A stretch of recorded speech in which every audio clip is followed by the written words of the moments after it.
dengan rencanamu. Terpujilah nama Tuhan dari sekarang sampai selama-lamanya. Biarlah kehendakmu yang jadi, biar rencanamu yang digenapi. Kami berdoa kiranya darah Yesus yang suci akan dicurahkan di sekeliling rumah duka, bangsal duka di malam hari ini, menjadi satu tudung perlindungan yang kuat yang tidak dapat ditembus oleh musuh, oleh kuasa kegelapan, oleh penghulu kerajaan angkasa, dan membuat roh, jiwa, dan tubuh kami diam dengan tentram di dalam hadirat Allah. Sehingga setiap benih kebenaran yang akan kami terima tidaklah dilupakan dan hilang dengan sia-sia, tetapi akan tertanam di dalam hati sanubari, tersimpan di dalam akal pikiran kami, dan menjadi bekal bagi kehidupan kami menjalani hari-hari yang fana di atas muka bumi ini. Terpujilah Tuhan.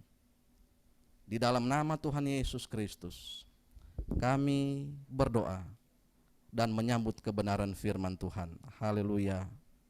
Amin. Keluarga besar Tandayu Maringka yang memangku duka, Bapak Ibu saudara-saudari, pelayat duka yang diberkati Tuhan malam hari ini. Pengkhotbah pasal 7 ayat yang kedua berkata, pergi ke rumah duka lebih baik daripada pergi ke rumah pesta. Karena di rumah dukalah kesudahan setiap manusia. Hendaklah orang yang hidup memperhatikannya. Dapat kita imani bahwa keberadaan kita malam hari ini adalah atas undangan Tuhan.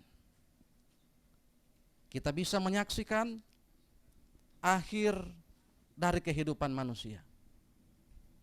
Bukan tanpa alasan firman Tuhan memperingati bagi kita yang masih hidup untuk memetik hikmah, untuk mempelajari situasi kehidupan yang menjadi akhir hidup manusia. Sambil mengucap syukur kepada Tuhan, saya ucapkan salam sejahtera dalam kasih Tuhan Yesus Kristus. Shalom. Malun semahe si kita kebi.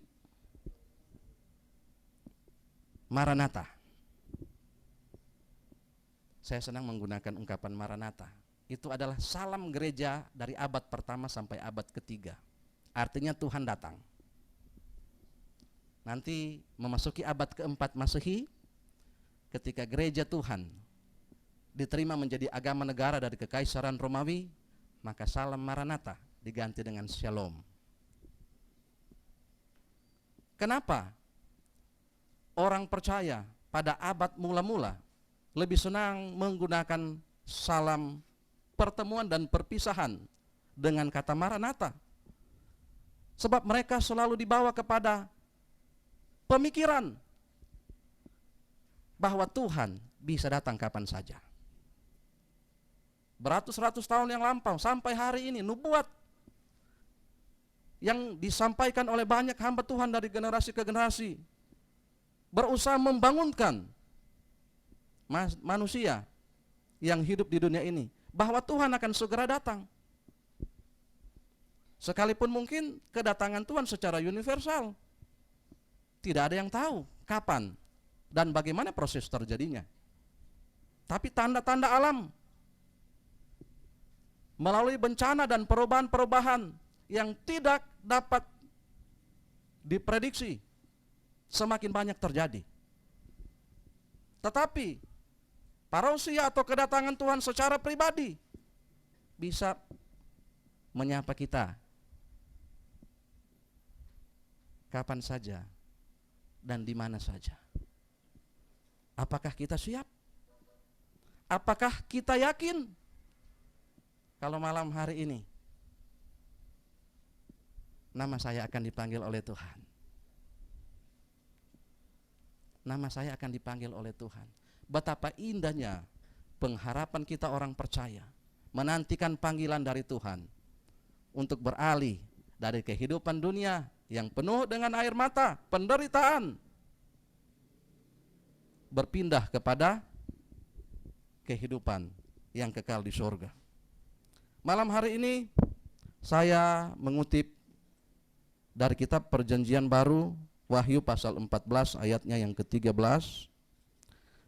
Satu bagian firman Tuhan yang mungkin sudah sering kita baca, sudah kita hafal, apalagi di dalam suasana-suasana duka cita. Sudah sering kita dengar dikhotbahkan. Wahyu pasal 14 ayatnya yang ke-13. Bapak Ibu dapat mengikuti dari Alkitab masing-masing atau dari aplikasi Alkitab di smartphone masing-masing. Firman Tuhan berbunyi demikian. Dan aku mendengar suara dari sorga berkata, tuliskan, berbahagialah orang-orang mati yang mati dalam Tuhan sejak sekarang ini. Sungguh, kata Roh, supaya mereka boleh beristirahat dari jerih lelah mereka, karena segala perbuatan mereka menyertai mereka. Amin firman Tuhan. Kehilangan sesuatu atau seseorang yang sangat kita cintai dan kasihi pasti akan menimbulkan rasa kehilangan yang mendalam. Bahkan kadang terselip rasa penyesalan terhadap hal-hal yang belum sempat dilakukan atau dialami bersama mereka yang kita kasihi. Saya menyaksikan dalam banyak situasi seperti yang kita lihat malam hari ini. Di depan jenazah, kakak beradik, anak-anak cucu menangis dalam sebuah kesedihan karena mereka merasa kehilangan. Tetapi dalam ekspresi yang penuh dengan kesedihan dari kaum keluarga, mereka menjadi bahan tertawaan dari pelayat duka. Mengapa? Orang-orang yang mengenal situasi keluarga bilang, waktu orang tua sakit, anak-anak cucu tidak ada yang datang untuk sekedar menyapa dan menengok. Tapi ketika orang tua sudah dipanggil Tuhan, baru mereka berpura-pura mengekspresikan kesedihan mereka. Di Sange Estonya tidak ada. Kalau di Minahasa banyak. Ya. Ada yang bilang, waktu mama atau papa masih hidup, sedangkan telur 1 biji, anak-anaknya tidak mau antar ke rumah. Biar mama sosaki, biar papa sosaki menderita. Tapi waktu orang tua meninggal, sodorang itu paling banyak air mata. Saya pernah menyaksikan beberapa tahun yang lalu di Manado, seorang ibu yang dipanggil oleh Tuhan, adiknya menangis. Bukan karena kehilangan dari kakaknya, tetapi karena adiknya selama 5 tahun terakhir nyandak baku bicara dengan dia kakak. Sampai kakaknya dipanggil pulang oleh Tuhan. Karena ada baku masalah urusan keluarga, kakak adiknya nyandak baku bicara. Jadi penyesalan-penyesalan yang demikian. Bukan karena mereka merasa sedih kehilangan, tetapi penyesalan karena ada sesuatu yang belum dibereskan semasa orang yang mereka kasih itu meninggal. Kalau Pak Gembala melihat ini ekspresi dari anak-anak dan cucu-cucu, ya rasa penyesalan karena betul-betul itu rasa kehilangan, ditinggalkan oleh papi, oleh kong, akung yang sangat dikasihi, yang sangat dicintai.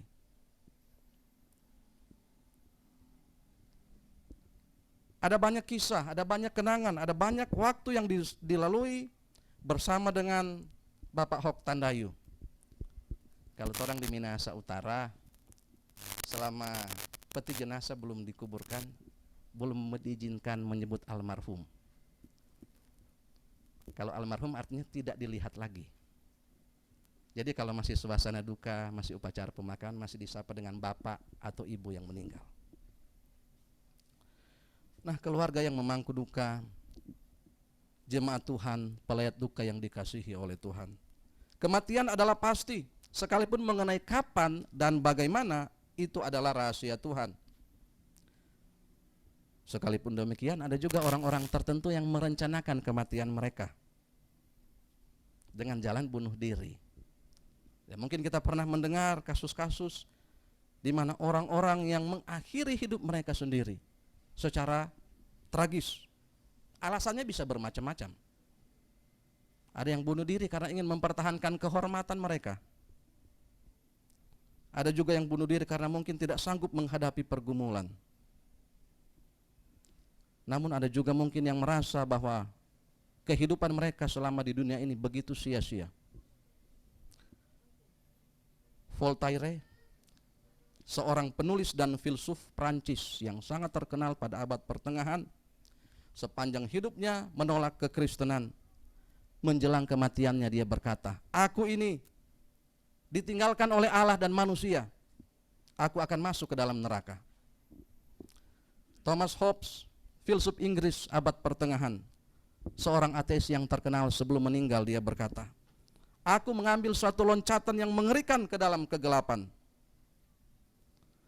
Sir Francis Newport, seorang tokoh politik Inggris abad pertengahan berkata, oh, aku harus masuk ke dalam siksaan kekal di mana 1000 tahun belum selesai. Bahkan jutaan tahun pun tidak akan membuat aku, tidak akan membawa diriku kepada akhir siksaan itu. Oh kekekalan, oh alangkah mengerikannya penderitaan neraka itu.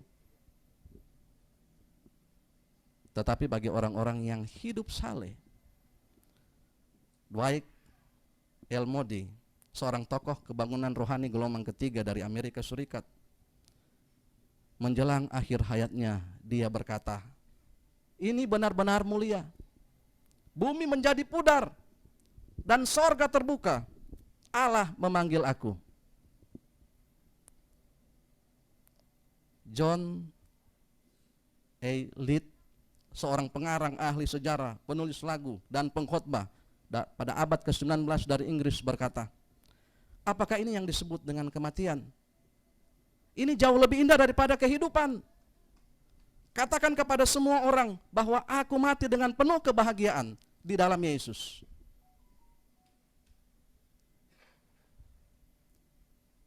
Sir David Brewster, penemu kaleidoskop berkata, aku akan melihat Yesus sebagaimana ia ada. Aku telah memiliki terang itu selama bertahun-tahun lamanya. Dan oh, betapa cemerlangnya terang itu. Aku merasa begitu nyaman dan sejahtera. Di ambang pintu maut, tidak ada lagi orang yang dapat berpura-pura. Siapa yang kita sembah semasa hidup akan sangat besar pengaruhnya di ambang kematian. Alangkah indahnya bagi kita semua, orang-orang yang beriman kepada Yesus Kristus. Sebab bagi kita, orang percaya, kematian bukanlah sesuatu hal yang menakutkan. 2 Korintus 5 ayat 1 berkata, sebab kami tahu jika kemah tempat kediaman kita di bumi ini dibongkar, Allah telah menyediakan suatu tempat kediaman di sorga bagi kita.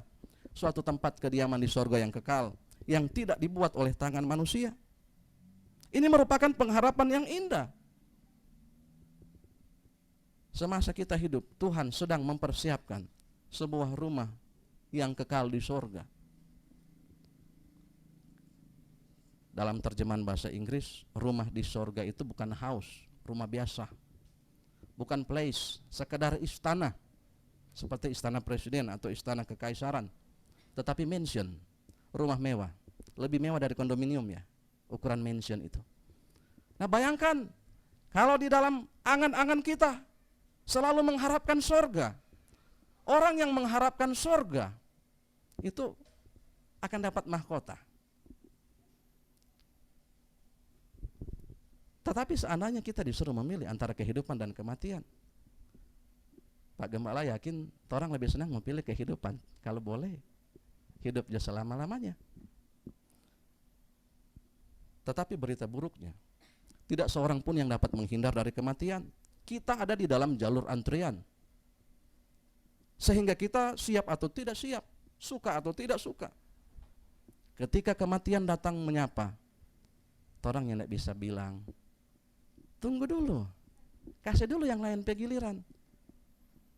Pengkhotbah 8 ayat 8 berkata, tiada seorang pun yang berkuasa menahan angin, dan tiada seorang pun yang berkuasa atas hari kematian. dari Wahyu pasal 14 yang torang dah baca tadi di ayat 13. Bagaimanakah maksudnya kematian yang berbahagia itu? Yang pertama adalah, jikalau kita mati dalam keadaan beriman, setia, dan melayani Tuhan Yesus Kristus.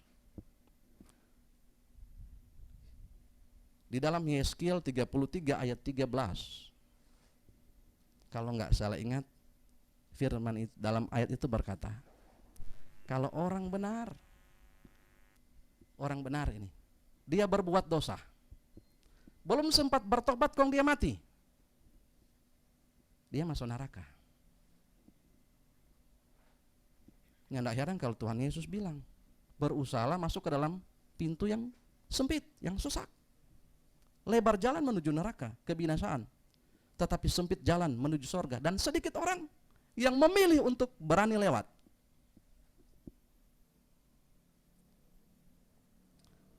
Ayat yang orang baca dari Wahyu pasal 13 dimaksudkan sebagai kata-kata penghiburan bagi orang percaya pada abad pertama yang pada masa itu sementara menghadapi penganiayaan hebat dan kesusahan oleh karena kesetiaan iman mereka kepada Tuhan Yesus Kristus, supaya orang-orang yang dikatakan berbahagia dalam kematian mereka dapat tetap kuat, dapat tetap setia, dan dapat tetap bertahan sampai pada akhir. Jangan merasa kalau orang seorang Kristen, lahir dari keluarga Kristen, bertumbuh dalam keluarga Kristen, lalu menganggap sorga sudah jadi milik warisan kita. Saya ingat di akhir tahun 90-an, waktu saya masih SD itu, ada sebuah idiom yang berkata, sangat populer waktu itu, muda foya-foya, tua kaya raya, mati masuk sorga. Bahkan Pak Gembala sering membaca ucapan-ucapan belasungkawa. Orang berkata, sampai jumpa di Yerusalem baru. Seolah-olah perihal masuk surga adalah bahan dagangan kaki lima di pinggir jalan. Sekalipun sudah memegang jabatan pelayanan, pendeta, majelis, diaken, penatua, kalau selama di dunia ini tidak hidup di dalam kebenaran, kekudusan, kesucian, tidak ada jaminan masuk surga. Hanya mereka yang mati di dalam Tuhan Yesus Kristus yang dijamin masuk ke surga. Artinya, hanya orang-orang yang sungguh-sungguh memberi diri percaya kepada Tuhan Yesus sebagai juru selamat, yang bukti iman kepercayaan mereka ditunjukkan dengan bertobat dari dosa-dosa dan keduniawian, yang dapat berpikir bahwa kematian itu adalah sebuah kebahagiaan. Yang tidak bertobat tidak mau masuk surga. Sekarang masa raya Natal, persiapan apa yang sudah kita buat di rumah? Pak Gembala melihat di Pasar Towo, di pertokoan ada banyak orang-orang yang berbelanja. Selain kebutuhan-kebutuhan Natal, juga mereka mempersiapkan minuman keras, minuman beralkohol untuk dikonsumsi bersama-sama waktu Natal dan Tahun Baru. Sehingga hari besar umat Kristen seringkali diwarnai dengan pesta pora dan kemabukan.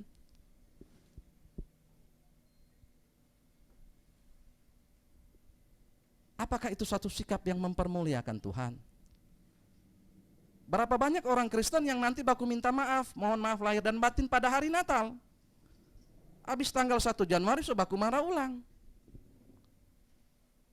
Bahkan ada banyak orang Kristen, ini banyak kasus kejadian di Manado dan Minahasa Utara. Hari Natal pulang gereja, pulang dari ibadah raya Natal, rumah tangga, suami istri, orang tua dan anak soba kelahi, hilang damai sejahtera. Sampai beberapa tahun yang lalu, seorang keponakan membunuh pamannya pada hari Natal. Lantaran apa? Bakumpul rame-rame, minum sama-sama, mabok, baku singgung, nyandak baku terima, baku cabu pisau. Berapa banyak orang yang mati celaka sia-sia di hari Natal dan Tahun Baru. Karena apa? Karena mabok. Beberapa tahun yang lalu, di Minahasa Utara dan Manado sempat dilarang itu pawai Sinterklas. Kenapa? Kegiatan-kegiatan untuk memeriahkan Natal pada suatu waktu dan ketika beberapa rombongan Sinterklas dari yayasan, dari ormas, dari gereja, dari KWP yang berbeda baku dapa di persimpangan jalan. Nyanda ada yang baku mengalah. Jadi mulai baku-baku panas dengan gas, kok mulai baku pukul di situ. Mulai ada yang saling menabrak, ya, menabrakkan kendaraannya kepada peserta pawai Sinterklas yang lain, sehingga ada beberapa yang meninggal dunia. Makanya aparat Polres waktu itu Manado dan Minahasa Utara melarang selama kurang lebih 3-4 tahun, tidak tahu sekarang Pak Gembala selama 4 tahun di Tahuna apakah sudah diizinkan untuk pawai Sinterklas. Semua kegiatan-kegiatan itu untuk memeriahkan Natal, tetapi apakah itu kegiatan yang berkenan kepada Tuhan? Mudah-mudahan orang yang hadir malam hari ini di hari raya Natal 25 Desember orang mau masuk gereja semua. Jangan karena seolah-olah mau masuk tanggal 24 atau so nak sabar mau tunggu tuh tamu keluarga mau datang, kok dilarang kok Kang baku pasiar. Ya toh PPKM Kang, dilarang baku pasiar. Kosongnya ndak lagi masuk gereja. Yang kedua, kematian akan menjadi sesuatu yang membahagiakan karena firman Allah mengatakan orang-orang yang mati dalam Tuhan Yesus boleh beristirahat dari jerih lelah mereka. Seumur hidup, apakah kita bekerja untuk Tuhan, mengasihi Tuhan, melayani Tuhan, atau motivasi kerja kita semata-mata untuk mencari kekayaan, membangun kekayaan pribadi supaya kita dikenal dan dipuja dan dihormati dan disembah oleh orang-orang lain. 1 Korintus 15 ayat 58, orang hafal itu ayat, dalam persekutuan dengan Tuhan jeripayamu tidak pernah sia-sia. Kalau jeripaya kita itu adalah persekutuan di dalam Tuhan. Karena tugas panggilan gereja itu koinonia, marturia, diakonia. Giatlah dalam pekerjaan Tuhan. Orang kalau malas masuk gereja, malas berkoinonia, malas bersekutu, itu sama dengan tidak giat dalam pekerjaan Tuhan. Nah, orang-orang yang malas bergereja jangan mimpi mati itu mau masuk surga. Biarlah setiap kali dorang ucapan belasungkawa nanti baku dapat di Yerusalem baru. Kalau tidak bisa menjadi saksi yang benar, menjadi marturosnya Kristus, tidak berfungsi sebagai garam dan terang dunia, malah menjadi saksi dusta, sering ingkar janji, gemar berkata-kata kotor, atau mabuk-mabukan, main judi, berbuat curang dalam bisnis, menyimpan iri hati. Kalau hendak bertobat, jangan mimpi setelah mati akan masuk surga.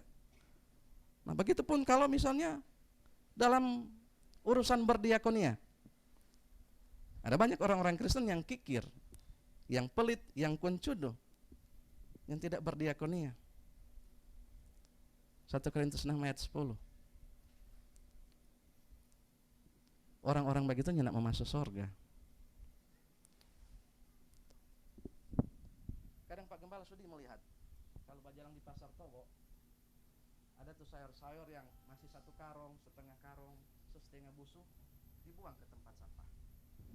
Pak Gembala sering merenungkan, bukankah akan lebih bernilai baik kalau pedagang-pedagang yang ada stok baru, stok lama yang semulai layu, orang kasih berbagi saja sama orang langganan atau pada orang pimpinan-pimpinan agama. Itu akan lebih mendatangkan pahala daripada itu hanya dibuang-buang. Kalau saudara melihat dari lembaran lagu yang ada di tangan masing-masing, ada kop di atas jaringan doa sekota. Ini menjadi satu pokok doa dari kami, pergumulan kami di sini, di Tahuna, supaya nyada ada tuh orang-orang koncudu bagi.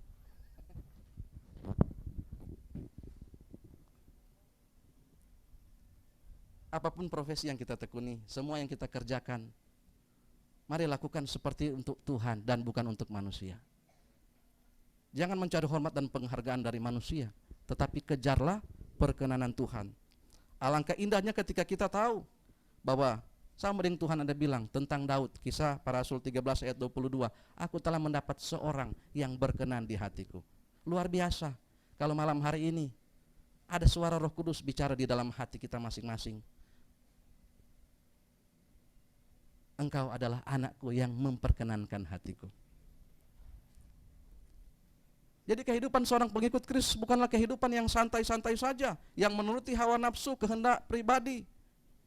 Namun suatu bentuk kehidupan yang penuh dengan perjuangan. Berjuang untuk taat, berjuang untuk setia, berjuang untuk hidup benar di tengah-tengah dunia yang bengkok dan jahat ini. Sehingga di akhir kehidupan Tuhan Yesus akan memberikan waktu untuk kita beristirahat dari segala kesibukan dan jerih lelah kita. Kata istirahat dalam ayat ini diambil dari kata Yunani anapao, yang berarti memberi kelegaan atau menyegarkan. Sedangkan kata jerih lelah diterjemahkan dari kata Yunani kopos, yang artinya kesulitan, kesusahan, atau hal-hal yang menyusahkan. Kalau hari-hari ini saudara sementara mengalami kesusahan dan kesulitan, jangan takut, jangan khawatir. Akan ada waktunya Tuhan memberi kelegaan untuk kita beristirahat. Ada yang serasa susah tuh hidup setengah mati, minta aja Tuhan, kita ingin istirahat. Siapa oleh Tuhan? Jadi kematian merupakan cara Tuhan untuk membuat Bapak Hok Tandayu beristirahat dari jerih lelahnya selama kurang lebih 92 tahun, Kang. Oh Pak Kang, 92 tahun hidup di dunia ini. Yang ketiga, kematian akan menjadi kebahagiaan bagi murid Kristus. Firman Allah katakan di dalam ayat tadi, karena segala perbuatan baik mengikuti mereka. Ini janji Tuhan yang luar biasa. Itu berarti bahwa tidak ada perbuatan baik kita yang dilupakan oleh Tuhan. Dan mungkin kita pernah atau banyak kali mengalami perbuatan-perbuatan baik kita terhadap seseorang, dia lupakan begitu saja. Semua yang pernah kita bantu tidak dihargai oleh orang-orang demikian. Tetapi dengan Tuhan, Dia mengingat setiap kebaikan yang telah saudara lakukan semasa hidup. Saya selalu berkata kepada jemaat-jemaat Tuhan, kalau Anda mau memberi sesuatu bagi pelayanan pekerjaan Tuhan, jangan dalam pikiran Anda memberi kepada gembala, kepada pendeta, kepada hamba Tuhan. Sebab sebagai manusia bisa saja mereka mengecewakan Anda suatu saat. Tapi kalau Anda mau memberi, berilah kepada Tuhan. Sebentar orang selesai ini kan mau ada diakonia, persembahan diakonia. Berilah seperti kita mau kasih Pak Tuhan yang terbaik, dengan sukacita dan rela hati. Bukan karena mau kasih Pak keluarga, atau mau kasih kepada seseorang. Berilah kepada Tuhan. Kata kebaikan diambil dari kata Yunani ergon yang berarti tugas, buah atau hasil pekerjaan. Nah, sebagai murid Kristus kita harus menghasilkan buah lebat. Dalam wujudnya yaitu pertobatan, buah pelayanan, dan buah rohani. Yohanes 15 ayat 16 Yesus bilang, aku menghendaki kamu pergi ke dalam dunia dan menghasilkan buah yang lebat, dan buahmu itu tetap, artinya tetap produktif. Sehingga sama seperti Rasul Paulus berkata dalam Filipi 1 ayat 21, bagiku kalau aku hidup, aku mau memberi hidupku untuk Kristus. Tapi kalau aku mati, aku ingin kematianku memuliakan Tuhan. Kematian akan menjadi keuntungan jikalau kehidupan kita diisi dengan berbuat baik, bukan dengan merancangkan hal-hal yang jahat. Sehingga berdasarkan pemahaman dari ayat dalam Wahyu pasal 14 ayat 13, kematian hambanya Kok Hok Tandayu adalah kematian yang berbahagia. Sebab pekerjaannya selama di dalam dunia tidak pernah sia-sia. Dan itulah yang akan selalu bersama-sama dengan beliau waktu sekarang dia berdiam bersama dengan Tuhan.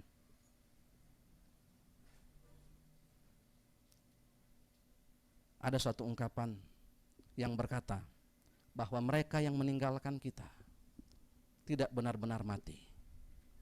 Sebab mereka akan terus abadi dalam lintasan tahun, akan terus hadir dalam hati dan ingatan kita, mengisi lembaran-lembaran nostalgia, sehingga membuat kita bukan saja akan melanjutkan segala jerih payah perjuangan dari almarhum,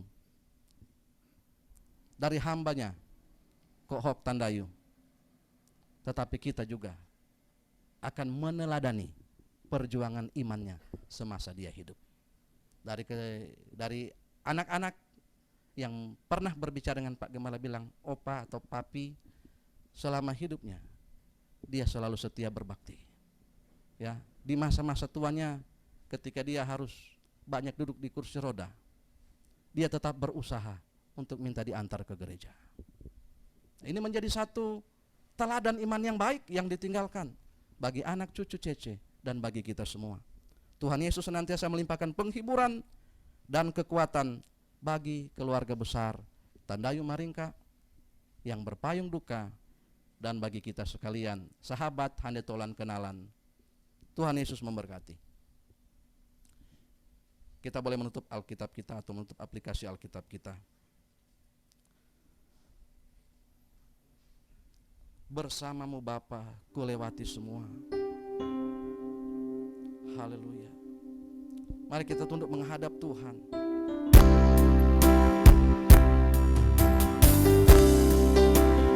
Bersamamu Bapa, ku lewati semua. Perkenananmu ya teguhkan hatiku. Engkau yang bertindak, memberi pertolongan, anugerah-Mu besar melimpah.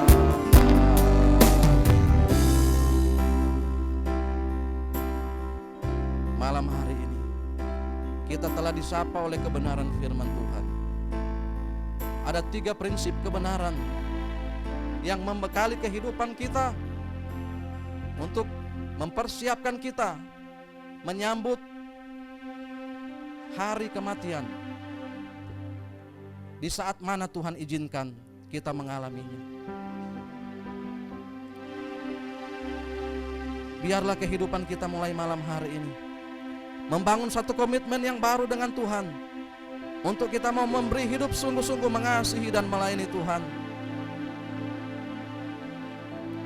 Kita mau berjuang sungguh-sungguh, kita mau bertekad sungguh-sungguh untuk hidup di dalam Tuhan dan memperkenankan hati Tuhan dalam setiap pikiran, ucapan, tutur kata, dan perilaku hidup setiap hari.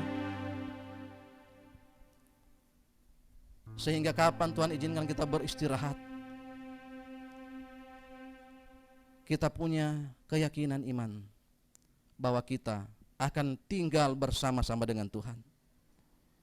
Dan waktu-waktu yang sisa ini, mari kita mau gunakan untuk berbuat baik kepada semua orang, untuk meninggalkan semua dosa-dosa, semua kenajisan, semua kekotoran duniawi. Kita mau bertobat sungguh-sungguh setiap hari. Kita mau merefleksikan kehidupan kita di hadapan Tuhan, sehingga waktu Tuhan datang, Dia akan menyapa kita dengan kalimat sapaan yang indah dan manis. Sabaslah hai hamba yang setia. Bapa di dalam sorga,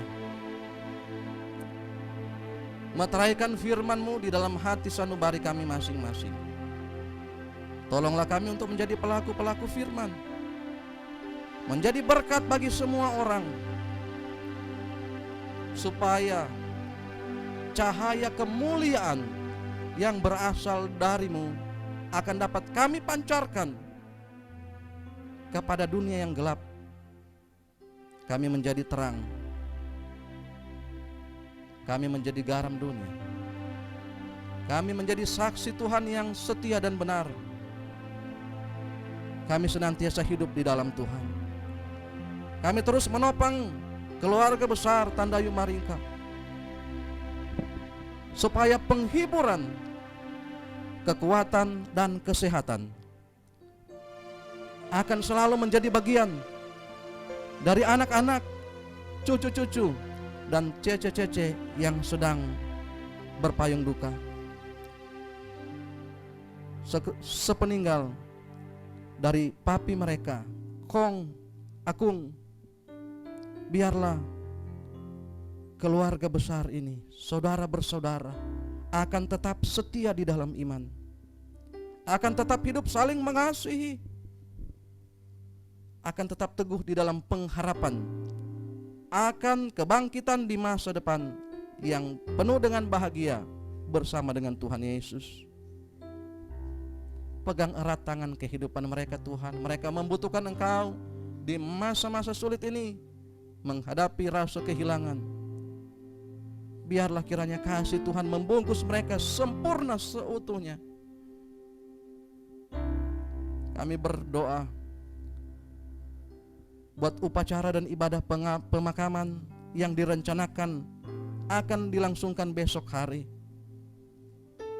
Biarlah kemurahan Tuhan berkenan untuk memberikan cuaca yang cerah, tidak ada hujan lebat atau angin kencang. Kami berdoa biar semua hamba-hamba-Mu yang mengambil bagian di dalam pekerjaan ini senantiasa diberkati oleh Tuhan dan hidup di dalam pengurapan-Mu yang kudus.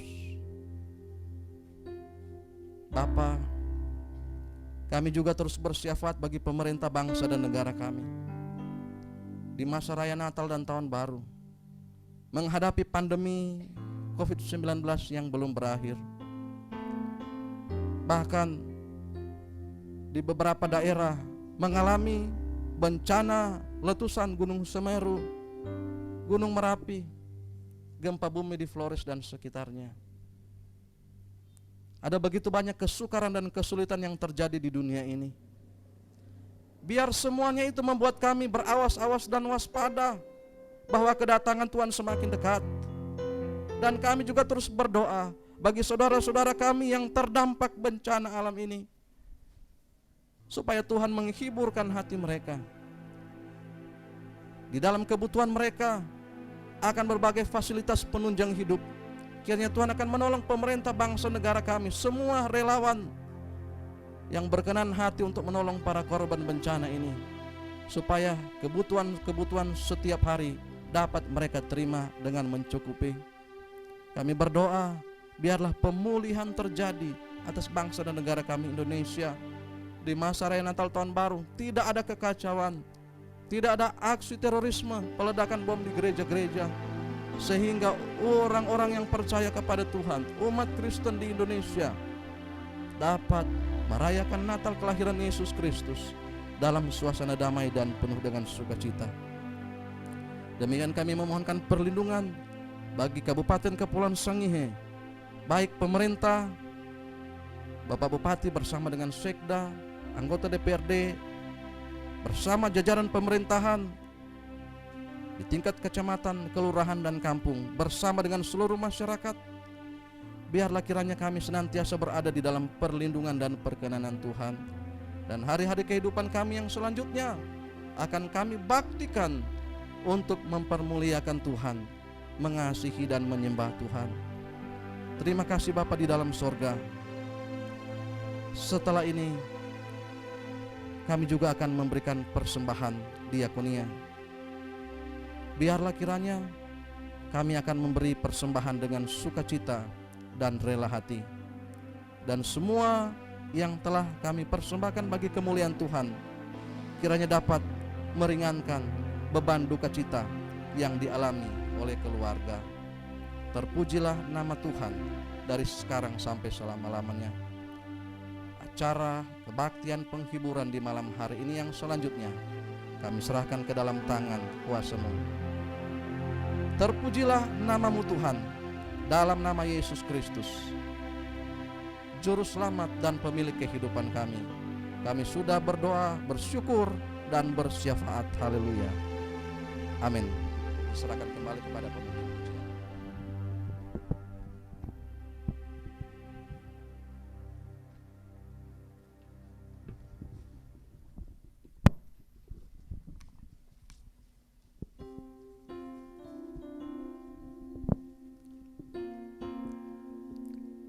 Bapak Ibu jemaat Tuhan, demikian firman Tuhan yang menjadi kekuatan bagi kita, bagi keluarga di tempat ini yang berduka cita. Setelah kita berkat oleh firman Tuhan, malam hari ini kita akan meletakkan persembahan. Kita akan pujian, tak pernah Tuhan janji, hidupku tak akan berduri.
Jemaat Tuhan, kita akan akhiri ibadah penghiburan malam hari ini. Diundang semua bangkit berdiri, kita angkat pujian. Lingkupiku dengan sayapmu.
Adi Rustiawan yang akan berdoa untuk menutup ibadah malam hari ini.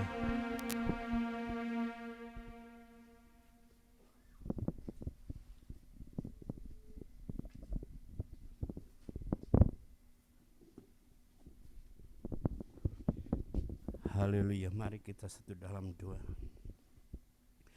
Pujian serta ucapan syukur terima kasih kami naikkan persembahkan hanya kepada Bapa di surga. Betapa baiknya Engkau bagi kami yang sudah menolong dalam ibadah penghiburan pada hari yang kedua. Sudah berjalan dari permulaan, pertengahan hingga akhirnya. Kami dilawat, diteguhkan, dikuatkan iman percaya kami khususnya bagi kaum keluarga. Saatnya tiba Tuhan, sebentar kami akan akhiri ibadah ini. Kami berdoa kalau sebentar kami akan mengadakan perjalanan kami pulang ke rumah. Biar Tuhan menyertai, tibakan kami di rumah dengan damai sejahtera. Khususnya kami berdoa bagi kaum keluarga yang memangku duka. Tuhan tetap menguatkan, meneguhkan, memberikan penghiburan abadi. Lewat kuasa Roh Kudus dia tetap bersuka cita karena pertolongan Allah senantiasa dinyatakan pada orang berharap kepada Engkau. Bahkan kami berdoa buat esok hari Tuhan, acara pemakaman kami menyerahkan dari permulaan, pertengahan hingga akhirnya sampai di taman pemakaman semua bisa berjalan dan pertolongan daripadamu Tuhan, sehingga keluarga tetap bersuka cita karena Tuhan tidak pernah meninggalkan, membiarkan orang beriman percaya kepadamu. Terima kasih Bapa. Sekali lagi kami akan akhiri ibadah penghiburan hari yang kedua dalam nama Allah Bapa, Allah Anak dan Roh Kudus, di dalam nama Tuhan Yesus Kristus. Haleluya. Amin. Selamat malam.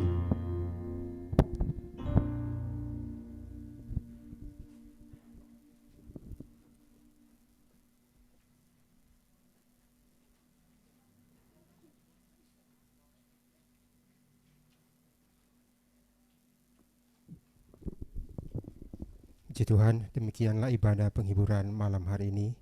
Biar firman Tuhan yang terdengar, bahkan puji-pujian kita naikkan kepada Tuhan, menguatkan kita, bahkan menghibur keluarga di tempat ini. Selanjutnya, acara selanjutnya saya serahkan kepada keluarga yang ada di tempat ini.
Bapak Ibu jemaat Tuhan, di tengah duka cita yang ada di tempat ini oleh keluarga menyiapkan sajian, semua adalah berkat Tuhan.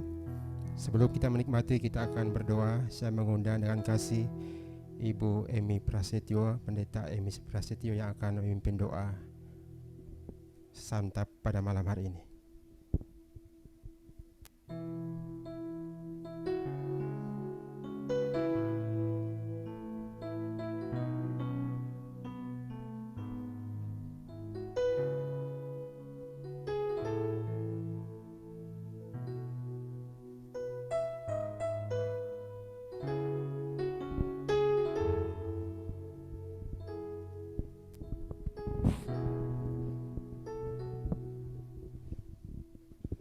Bapak Ibu yang dikasihi dan yang diberkati Tuhan Yesus, kita akan berdoa untuk sajian yang telah dihidangkan oleh keluarga. Kita berdoa. Kembali kami datang menaikkan syukur dan terima kasih kami kepadamu Bapa di surga. Di dalam nama Tuhan Yesus Kristus, Kau sungguh luar biasa mengasihi kami sekalian umat-umat-Mu, khusus mengasihi kaum keluarga yang sedang memangku duka. Firman-Mu datang memberikan penghiburan bagi keluarga dan bagi kami sekalian, untuk kami boleh selalu ada di dalam persekutuan dengan Tuhan, karena kematian orang-orang yang percaya kepada Tuhan itu adalah berbahagia. Terima kasih Bapa, kami bersyukur buat firman-Mu.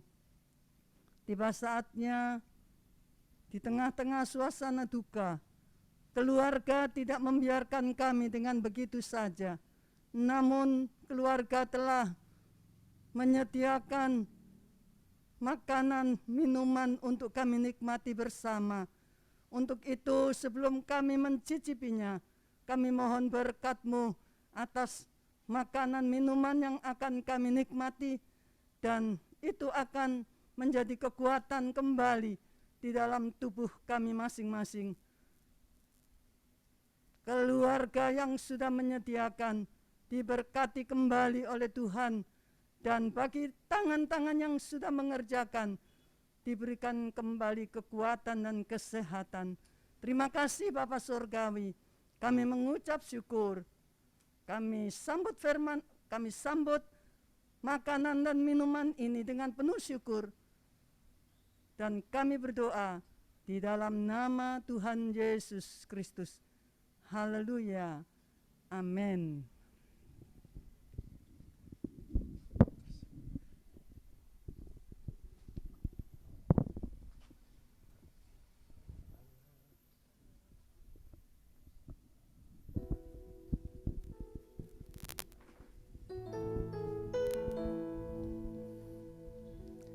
Sambil Bapak Ibu menerima sajian yang ada, kita akan menaikkan pujian bagi Tuhan untuk menghibur keluarga di tempat ini.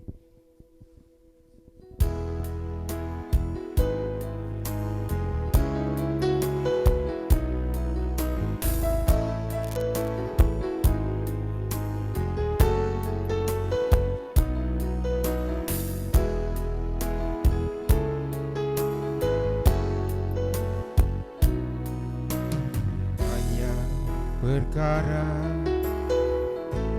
yang tak dapat ku mengerti, mengapakah harus terjadi di dalam kehidupan ini. Satu perkara yang ku simpan dalam hati, tiada sesuatu kan terjadi tanpa Allah peduli.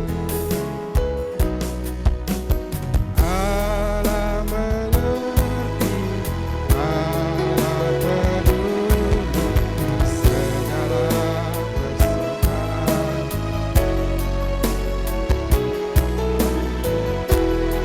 Akan pernah ditinggalkan.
Ibu saudara-saudari yang melayat duka malam hari ini, sambil menikmati hidangan yang disediakan oleh keluarga, kita akan memuliakan nama Tuhan sekaligus menghibur keluarga yang berpayung duka dengan pujian.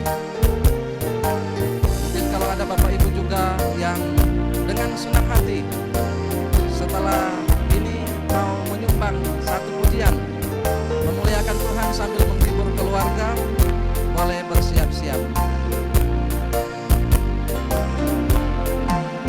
Tak pernah Tuhan janji hidupku takkan berduri, tak pernah Dia janji lautan tenang,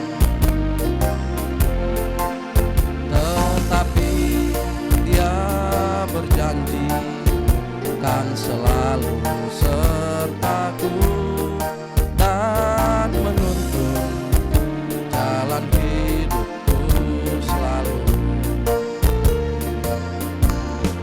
Janjinya Dia atur langkahku, janjinya Dia pegang tanganku. Ku bersyukur Tuhan selalu peliharaku. Ku tahu satu kali awan gelap akan berlalu, sang surya bersinar dengan megah, dan bulan dan bintang menampakkan wajahnya. Haleluya, Tuhan puaskan jiwaku.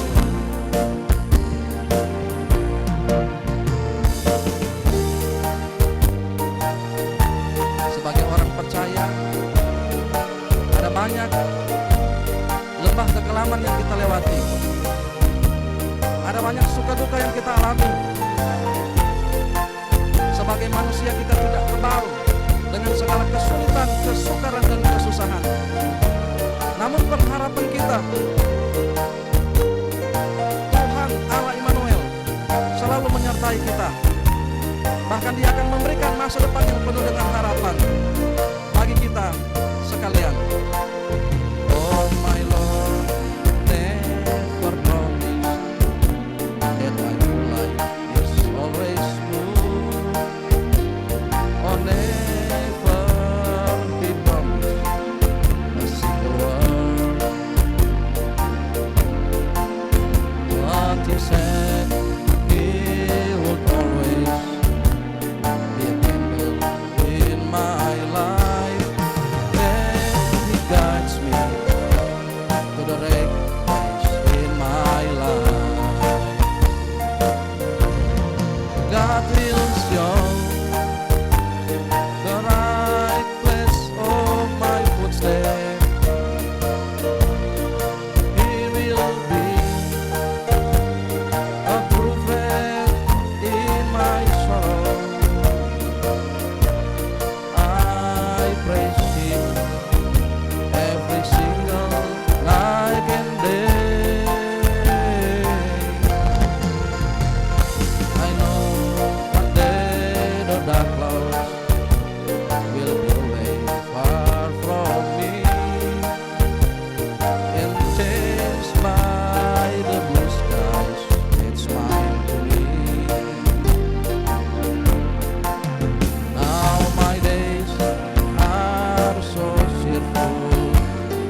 bersyukur Tuhan selalu peliharaku.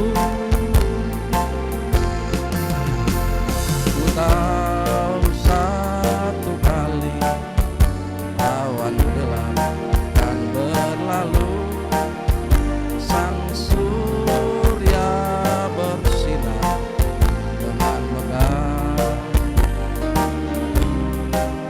dan bulan dan bintang menampakkan wajahnya. Haleluya, Tuhan puaskan jiwaku.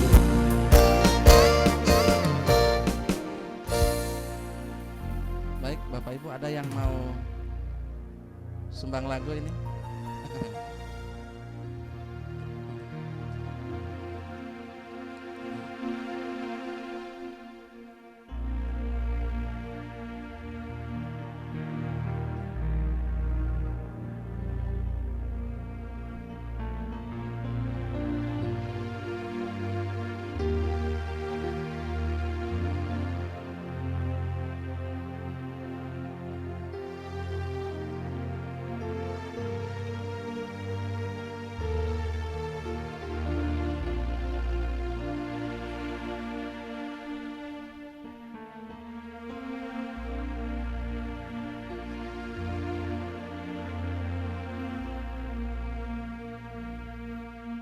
Di hidupku kok ada sobat yang setia.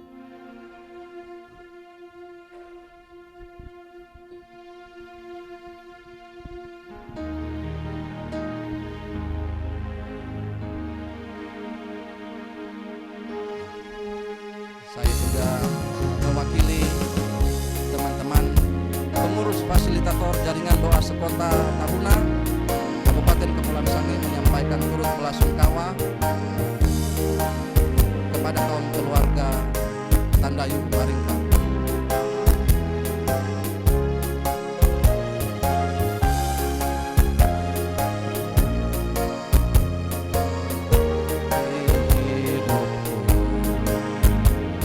Ada sobat yang setia, yang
Bapak Ibu Jemaat Tuhan, untuk penyampaian dari keluarga untuk kita malam hari ini bahwa ibadah pemakaman dari Bapak yang kasih Bapak Hoktan Dayu akan dilaksanakan pada esok hari pada pukul 13 atau jam 1 siang. Demikian penyampaian dari keluarga yang ada di tempat ini. Terima kasih.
Bapak Ibu Jemaat Tuhan,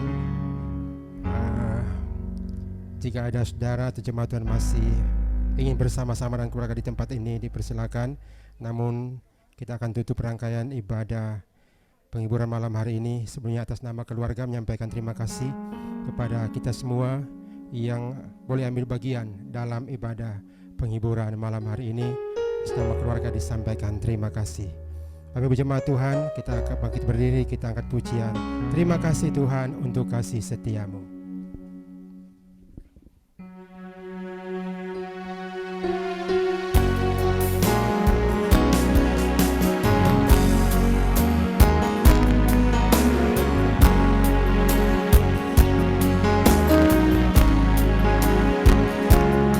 Terima kasih Tuhan untuk kasih setiamu yang ku alami dalam hidupku. Terima kasih Yesus untuk kebaikanmu sepanjang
Mahal.